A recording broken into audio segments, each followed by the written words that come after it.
মা বাবার সাথে বেয়াদবি করছেন বেয়াদব, আমার নবীর সাথে বেয়াদবি করবেন বেঈমান। আপনি যদি পুরা দুনিয়া উল্টায়ও দেন ঈমান আসবে না।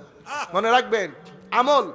ধরেন আপনার জিন্দেগিতে আপনি নামাজ পড়েন নাই, পৃথিবীর কোনো আলেম বলতে পারবে না যে আপনি জাহান্নামী। কি বলতে পারবে? নামাজ না পড়লে জাহান্নামে যাইতে হবে, এটা বলতে পারবে। তো হুজুর উনি তো পড়েন না, উনি জাহান্নামে যাবেন কোন, এটা তো বলতে পারবো না। উনারটা বলতে পারে, এটা বলে কুফর বিত্তাঈন। আমাদের যারা জুনিয়র উলামা ইকরাম আছেন বুঝতে হবে বেটা। একটা হচ্ছে মান তারাকা সালাতান মুতাআম্মিদান ফাকাত কাফার, যারা ইচ্ছাকৃতভাবে নামাজ ছেড়ে দিয়েছে কুফর। হুজুর উনি ছেড়ে দিয়েছেন, ওনাকে কাফের বলবো না, ওনাকে তো কাফের বলা যাবে না। উনি কি সেটা আল্লাহ পাক ভালো জানেন, এটাকে বলে কুফর বিত্তাঈন, তাইন করা যাবে না। আচ্ছা, জিন্দেগিতে আমল করে নাই, আপনি তাকে জাহান্নামী বলতে পারবেন না। কত রতি মহারথীকে আল্লাহ তুলে জান্নাতে তুলে দিয়েছে, কিসের কারণে? এক ব্যক্তি আমার নবী মেরাজের মধ্যে ঘুরতেছে, ও একজন দেখতেছে খালি ঘুরে, ওরে বাপ রে বাপ। আমার নবী জিজ্ঞেস করতে, জিবরিল এ তো একেবারে বোধ চৌধুরীর পোলা, কি ঘটনা? হুজুর দুনিয়াতে এর একটা গাছ ছিল মানুষের চলাচলের রাস্তায়, সে মানুষের কষ্ট লাঘব করার জন্য গাছটা কেটে ফেলেছে। লাকাদ রাআইতু রাজুলান ইয়াতাকাল্লাবু ফিল জান্নাতি ফি শাজারাতিন কাতাআহা মিন যাহরিত তারিক আও কামা ক্বালা নবী সাল্লাল্লাহু আলাইহি ওয়াসাল্লাম। শুধু এই কাঁটা যুক্ত গাছ কেটে ফেলার কারণে আল্লাহ তাকে জান্নাতে দিয়ে দিয়েছে। এই শিক্ষা ব্যবস্থা, আপনি শিক্ষিত, আপনি উন্নত করেছেন, আমাদের মা বাবাদের সংজ্ঞাই পরিবর্তন হয়ে গেছে। কি ছেলে অনেক টাকা পয়সা করেছে, ছেলে টাকা পয়সা করলে উন্নত বলে না, সেই ছেলে উন্নতি করেছে যেই ছেলের মাধ্যমে আপনার এলাকার উপকার সাধিত হয়, যেই ছেলের মাধ্যমে গরিব আত্মীয় স্বজন পাড়া প্রতিবেশীর উপকার সাধিত হয়, সেই ছেলেকে বলে উন্নতি করেছে। রয়ে গেল টাকা পয়সা, টাকা পয়সা হলে সেটাকে উন্নতি বলে না, মানি মেশিন বলে। আমার শিক্ষা ব্যবস্থা আমাকে মানি মেশিন করছে। নাই এখন আমার নবীর সেই কথাগুলা বলার। কাশ যদি সুযোগ পাইতাম আমার নবীর শিক্ষা ব্যবস্থা তুলে ধরতাম। পৃথিবী ইচ্ছা করলে গ্রহণ করবে, ইচ্ছা করলে বর্জন করবে।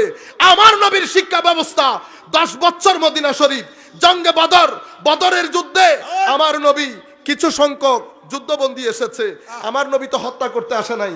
যুদ্ধবন্দীর আন্তর্জাতিক আইন ছিল they have to be killed, end of the story, তাদেরকে হত্যা করা হবে। আমার নবী বলছেন আমি তো হত্যা করার জন্য আসি নাই, হত্যা করে ফেললে আমি আর রহমতুল্লিল আলামিন হলাম কেমনে? আমার নবী ফাঁক ফোকর খুঁজতেছে, স্টেট দেশেরও তার অত টাকা নাই এদেরকে পালবে। আমার নবী ফাঁক ফোকর খুঁজতেছে, পরে আমার নবী বলতেছেন তোমরা এদিকে আসো, আমার মদিনা শরীফের 10টা ছেলেকে যদি অক্ষর জ্ঞান দিতে পারো তুমি স্বাধীন। আমার মদিনা শরীফের 10টা বালককে যেই ব্যক্তি অক্ষর জ্ঞান দিতে পারবে সে স্বাধীন। এটা ছিল পৃথিবীর ইতিহাসের প্রথম লিটারেসি মুভমেন্ট, শিক্ষা আন্দোলন। বলার কেউ নাই। আমরা এখন ইংরেজি নাম খুঁজি, কারণ ইংরেজি বলতে আমরা স্বচ্ছন্দ বোধ করি। সম্মানিত উপস্থিতি, যেই দিন আমার নবী দ্বীনের দাওয়াতের কাজ শুরু করেছেন, পুরা মক্কা শরীফের মধ্যে যত আবাদি ছিল, কেউ বলেছে ফতুহুল বলদানের মধ্যে ইমাম বালাজুরি বলছেন 15 লাখ আবাদি, 12 লাখ আবাদি, আমরা বলতেছি 12 লাখ না 15 লাখ না, হিস্টোরিক্যাল রেকর্ড 10 লাখ আবাদি। সেই 10 লাখ আবাদির মধ্যে মাত্র 15 জন মানুষ লিখতে পড়তে জানতেন, মাত্র 15 জন মানুষ।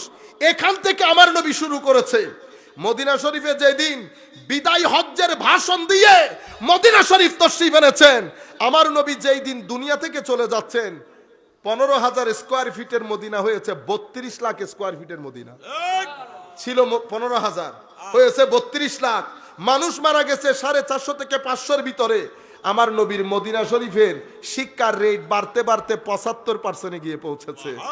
নবী যেতে না যেতে, উসমানে গানি আলী কাররামাল্লাহু ওয়াজহাহুল কারীম যাওয়ার পরে মুসলিম দুনিয়ার সিসিলি থেকে শুরু করে স্পেন পর্যন্ত শিক্ষার রেট হয়ে গেছে 100 আউট অফ 100। আপনারা বুঝতে পেরেছেন, 100% উন্নত করেছে। আমার নবীর শিক্ষা ব্যবস্থার মধ্যে ইমোশন ছিল। আমার নবীর টোটাল শিক্ষা ব্যবস্থার মধ্যে আপনাকে শিখানো হয়েছে বড়দেরকে সম্মান কেমনে করে, উস্তাদকে সম্মান কেমনে করে, সোশ্যাল ডেভেলপমেন্ট। এরপরে আপনি উদারতা, সহনশীলতা, ন্যায়পরায়ণতা, আপনার এই জায়গাটাকে ডেভেলপ করেছে। এরপরে আপনার স্পিরিচুয়াল সাইড ডেভেলপ করেছে। মিথ্যা বলা যাবে না, মানুষের জন্য কাজ করতে হবে। এই ইমোশনটা সাহাবায়ে কেরামের মাধ্যমে দিয়ে দিয়েছে। সাহাবায়ে কেরাম একজন আসলে আরেকজনকে দিয়ে দিত, এটা আসলে আরেকজনকে দিয়ে দিত। এই যে এটাকে বলে সহযোগিতা। এই জন্য আমাদের দ্বীনের ভিত্তিপ্রস্তর স্থাপন করা হয়েছে তাআওয়ানু আলাল বিররি ওয়াত তাকওয়া, সহযোগিতার উপর। আপনার যে শিক্ষা ব্যবস্থা সেটা করে প্রতিযোগিতা। আপনি যখন প্রতিযোগিতা করবেন, কখন আপনি আমরা থেকে আমিতে পরিণত হবেন আপনি চিন্তা করতে পারবেন না। এখন মানুষ কম, পৃথিবী 600 কোটির চেয়ে বেশি মানুষ, কিন্তু আমরা প্রত্যেকে দিন দিন আমরা থেকে আমিতে পরিণত হচ্ছি। আমরা একাকী হয়ে যাচ্ছি। আমার নবী সেটা চান নাই। পাঞ্জেগানা নামাজের ব্যবস্থা করেছেন যেন আমরা থাকি, জুমার ব্যবস্থা করেছেন আমরা থাকি, আন্তর্জাতিক পর্যায়ে আমাদেরকে আমরা করার জন্য হজের ব্যবস্থা করে দিয়েছেন আমরা যেন আমরা থাকি। আমাদের বক্তব্য শেষের দিকে সম্মানিত উপস্থিতি, যেখান থেকে কথাগুলো শুরু করেছিলেন, ইয়া আইয়ুহাল্লাযীনা আমানু বলে আমার নবীর আদব শেখানো হয়েছে। ছেলেদের অন্তর থেকে এখন ছেলেরাও বলতেছে মা বাপকেও তো সম্মান করে না, বড়কেও সম্মান করে না, করতে করতে আমার নবী পর্যন্ত এসেছে। কেন? কারণ আমি ইগো, আমি কেন সম্মান করব? আমি কি কম? আমি আমি আমি আমি করতে করতে মা বাবার সাথে বেয়াদবি করছেন বেয়াদব, আমার নবীর সাথে বেয়াদবি করবেন বেঈমান। আপনি যদি পুরা দুনিয়া উল্টায়ও দেন ঈমান আসবে না।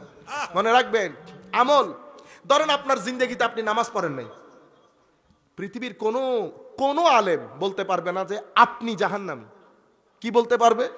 নামাজ না পড়লে জাহান্নামে যেতে হবে, এটা বলতে পারবে। তো হুজুর উনি তো পড়েন না, উনি জাহান্নামে যাবেন কোন, এটা তো বলতে পারবো না। উনারটা বলতে পারে, এটা বলে কুফর বিতাইন। আমাদের যারা জুনিয়র উলামায়ে কেরাম আছেন বুঝতে হবে বেটা, একটা হচ্ছে মান তারাকা সালাতান মুতাআম্মিদান ফাকাত কাফার, যারা ইচ্ছাকৃতভাবে নামাজ ছেড়ে দিয়েছে কুফর। হুজুর উনি ছেড়ে দিয়েছেন, ওনাকে কাফের বলবো না, ওনাকে তো কাফের বলা যাবে না। উনি কি সেটা আল্লাহ পাক ভালো জানেন, এটাকে বলে কুফর বিতাইন, তাইন করা যাবে না। আচ্ছা, জিন্দেগিতে আমল করে নাই, আপনি তাকে জাহান্নামী বলতে পারবেন না। কত রতি মহারতিকে আল্লাহ তুলে জান্নাতে তুলে দিয়েছে, কিসের কারণে? এক ব্যক্তি, আমার নবী মেরাজের মধ্যে ঘুরতেছে, ও একজন দেখতেছে খালি ঘুরে, ওরে বাপ রে বাপ। আমার নবী জিজ্ঞেস করতে, জিবরিল এ তো একেবারে বোধ চৌধুরীর পোলা, কি ঘটনা? হুজুর দুনিয়াতে এর একটা গাছ ছিল মানুষের চলাচলের রাস্তায়, সে মানুষের কষ্ট লাঘব করার জন্য গাছটা কেটে ফেলেছে। লাকাদ রাআইতু রাজুলান ইয়াতাকাল্লাবু ফিল জান্নাতি ফি শাজারাতিন কাতাআহা মিন যাহরিত তারিক আও কামা ক্বালা নবী সাল্লাল্লাহু আলাইহি ওয়াসাল্লাম। শুধু এই কাঁটা যুক্ত গাছ কেটে ফেলার কারণে আল্লাহ তাকে জান্নাতে দিয়ে দিয়েছে।